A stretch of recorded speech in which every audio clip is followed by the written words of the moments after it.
Hello. In this video I want to show you the process of the base that I built for the Basilisk tank. So we will be going through the background, the base and the reunion of the foreground, the background and the tank. So without further ado, let's jump right into it. I will leave a little bit of background footage running through and narrate you through the process. So I started with sticks that I found during my vacations. If you're following along, you know that I'm a big fan of collecting little sticks while I'm on hikes or on the outside during a walk. And believe it or not, but I can tell you where each of those sticks are coming from. So I generated this background with a lot of sticks and wanted to paint onto the background also some of the trees, so that I have a background with painted trees, a foreground with actual sticks and trees. And what I mainly did in this part was adding detail, little 3D printed bits and little bits that just add a little bit to the story. Now, the favorite part of every project for me is once everything is built together, priming it. In this case, I used a rust primer, which is like a dark brown, and then slapping color onto it. You can see I'm using a lot of water. It's super thin, but I enjoy this type of process a lot because then I can mix the colors on the model and see where the colors take me. I can look and check with my eye if I like where it's going, and if I don't like it, there hasn't been a lot of effort put into it, so I can go back and change it and just paint over it. And you can see a little bit of the footage of what's going to be coming later. So at this part, always I trust the process. I know later on there will be detail. Now in the very first step, for me it's always very important to stick to the overall very rough setting. Now the first couple of colors are settled in. I did a little bit of sponge dipping and chipping, so there is a lot of texture and detailing going on in the earthwork. It's giving varieties. It looks a little bit like moss, but it's mainly there to give variety and have a little bit of a different look here and there. Now, in order to build up this moss effect, I added a little bit of PVA glue and sprinkled on these little moss fern things. I'm not sure what they're called. It's one of those products I have in my boxes that I don't have the label for anymore, but it's like a shredded moss, let's call it that way. And then I kept on adding foliage. These are multiple different tufts from Gamer's Grass, AK, many different brands, but the main goal here for me is variety. For vegetation, I think it's always very important to have variety, so I'm using many different tuft types. I'm using tall grasses, I'm using small sizes, so I'm varying in the size and in the plant type. Now at this part, this is a good time to make a little break, because this was one of the learnings for myself in this project. Maybe you can notice the foliage is very evenly spread, so the distance between all of the tufts is more or less the same. It's more natural to have them grouped, so here's a little spoiler to the final result, and you can see on the left and right side there are big groups of plants. And before we continue, in case you are interested in the exact colors and the exact step-by-step, on my Patreon I have 3 video tutorials similar to this one, but in these I go more into the techniques and the exact painting processes of how I painted the tank. Now let's jump back into the foliage. Now these plants are special. They're from a company called Earthworks Cynics, and I have not found a product that has a similar precision. I think it's safe to say this is the most precise tiny plants that you can buy. Now this tininess sometimes makes them also a little bit hard to work with, but I think I've found a quite okay way how to deal with them. So as you could have seen, I sponged a lot of texture onto it, and later on I will go onto the plants with the airbrush again. I do this afterwards once they are glued onto the base, because then the entire surrounding will get also a little bit of that color, but you can also do it up front if you prefer that method. So I'm showing you a little bit of my learnings and approaches I did with these plants, and here a comparison to a Gamer's Grass tuft. So you can see they are hyper realistic, but this hyper realism comes with a drawback of you need to be very patient while working with them. I think this pays off a lot. I'm enjoying this product tons, and ever since I discovered it, I'm using it for all my projects. So once again, with the same method as before, trying to vary with the different plants, varying in sizes and in the locations. I'm placing them all around the base, and this is the state after the Earthwork Cynics foliage. At this state, I double checked again, and my eye was telling me, maybe it looks a little bit too homogeneous. So I did a lot of oil washes to re-establish the recesses a bit.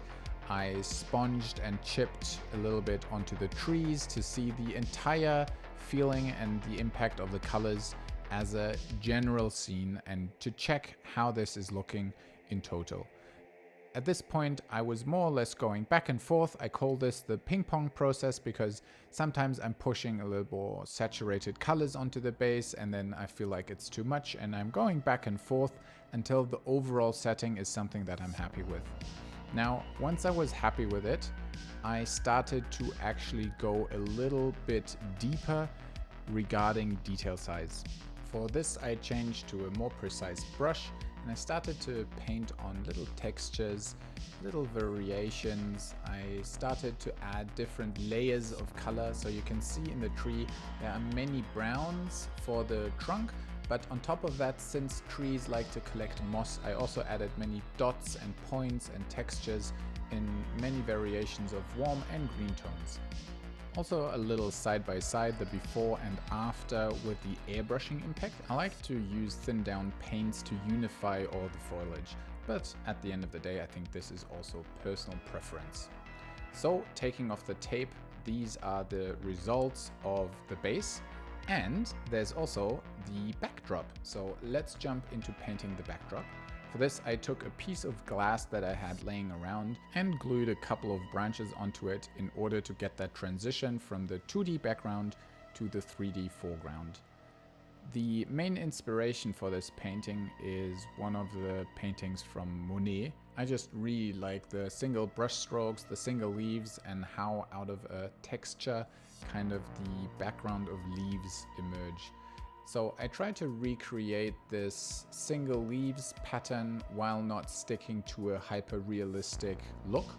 I did airbrush these rays of light into the background. They were like a helping hand, a guidance. I wanted the focus of the light to draw down to the center of the tank. But the main reason for me to integrate the background was to add this backdrop was to make it easier to read that it's an abandoned vehicle in the middle of the forest, and that there's like light breaking through the leaves, illuminating the scene. So at this point I realized it's a lot of green in green, so I added some reds, some purples, some subtle hues of blue and purple here and there, and did another coat of green. So it's a lot of back and forth. I like to do it just as I've mentioned before, placing the rough colors first and then doing details afterwards. And then at some point I was happy with the overall colorway, added some details to the branches so that the very rough background is slowly transitioning to a more detailed foreground.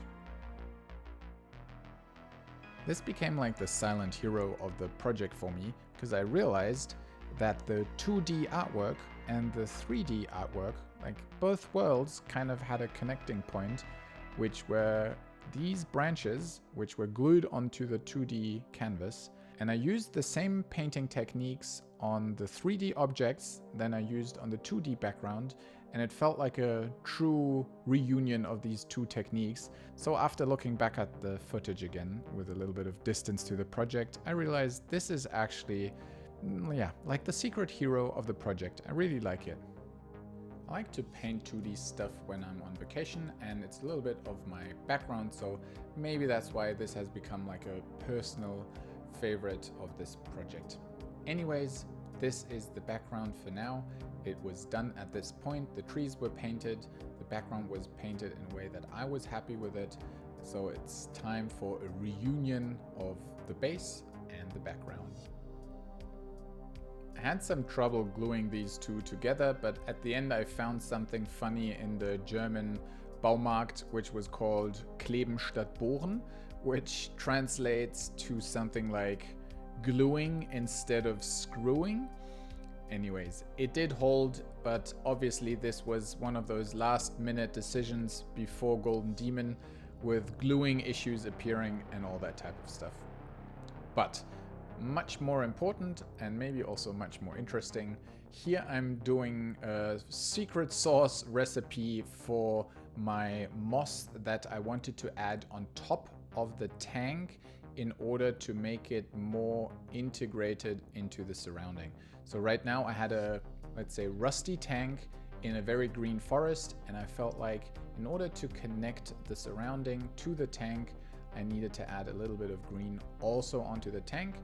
And for this I did the moss, but also, as you can see here, I added some single leaves, which I regretted a little bit afterwards, because I had this precision of the leaves on the tank and in the close surrounding, but not in the foliage of the trees. I got this as feedback at Golden Demon, which helped me a lot to actually get the motivation up to change it after Golden Demon in preparation for the Monte show. I'm still not 100% happy where it is now, but I think it's part of the journey. I learned a lot on this project. I learned a lot about filters. I learned a lot about how to position foliage better, and wanted to share this journey with you, and maybe it helps some of you or even inspires you to do something similar. As mentioned before, if you are interested in a deeper dive and the exact tutorial on how I painted the tank with the listed colors, and many more video tutorials, many more PDF tutorials on Warhammer in general, I have a Patreon that is the best way to support me and my artwork. I'd appreciate any help, but as always, it's not mandatory. I appreciate any type of support. I'm happy that you made it this far in the video. Thanks for your attention. Thanks for watching. Happy experimenting, and see you soon. Bye bye.